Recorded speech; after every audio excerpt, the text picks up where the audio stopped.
Hi, there are lots of news making the rounds in Nigeria as of today, but I've carefully selected five that you might find interesting. And I'll be giving my analysis based on each and every one of them. So you want to stick around to the end of the video to get a full gist. So if that sounds interesting to you, hit the subscribe button and let's get going. First and foremost is the news of a police officer who went on a shooting frenzy and started shooting sporadically, hitting one of his colleagues with a bullet, and that resulted to the death of that colleague and also other sustained injury. And he attempted to escape from the police station before he was apprehended and disarmed. After a little bit of re-evaluation of his mental state, it was discovered that the guy has a mental illness, mental problem, and they have to refer him to a specialist hospital as a result of that. So basically, that shows the level of mental issues that our police officers have, and a lot of people are complaining on the streets that the encounters they have with their officers is not friendly at all. Our police is not friendly at all, and the way they approach you, you understand the fact that these guys are undergoing a lot of emotional trauma as a result of a whole lot of things happening within the force. Their salaries are very, very bad. A lot of them don't have life insurances. A lot of them don't have any bonus packages attached to their salaries. So they are undergoing a whole lot of problem and trauma. So it results to that shooting that happened over the weekend, basically. Another news is the fact that Lagos State government is trying to consider reopening churches, and meetings are ongoing to ensure that happens. And a lot of experts frown at that decision that they should not open churches right now because you cannot control that crowd and spread is inevitable, especially children, that you cannot actually maintain social distance with children.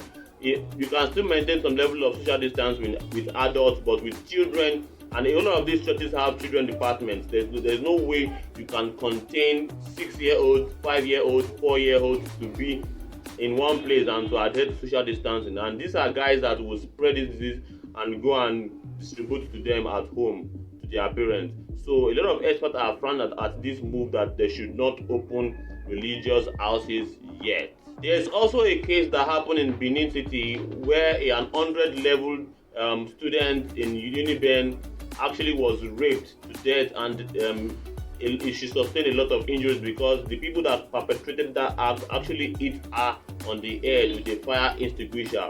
Gory graphic content, and I will not delve too much into the details because it happened in an RCCG church in Benin, and investigation is ongoing to make sure that they get the perpetrators of that act.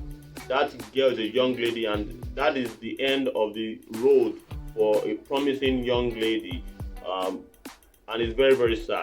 Another news is about election. By-elections are going to happen months from now, and INEC are considering employing lots of staff to conduct that election, basically. For a lot of experts like myself, and me, I'm an activist, I don't consider myself an expert, but it's a common sense something that this pandemic, where social distancing is very, very crucial, is the perfect time to start experimenting or start doing electronic voting in Nigeria.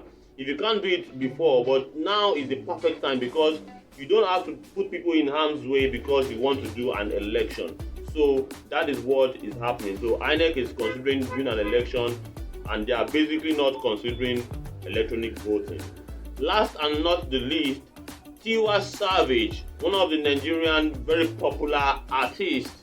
She's a singer, and I respect her singing prowess. A lot of people like the way she sings, but now she's coming out to say she's going to lead a protest, and the hashtag is We Are Tired, and it's trending on Twitter massively, massive trending on Twitter right now. And she's basically saying that enough of all of the excesses of our government. A lot of things are happening that is out of place in Nigeria right now, especially when it comes to police brutality, when it comes to injustice, when it comes to the poverty rate, when it comes to the economy, when it comes to food. A lot of things are going wrong, and they are saying enough is enough, that we are tired. So I'm looking at how the whole protest will work out. and fingers crossed, I want to see how they will do it, but it is trending right now. We are tired. Guys, that is top 5 news for you, and that is that for today. I will see you in the next video. Peace.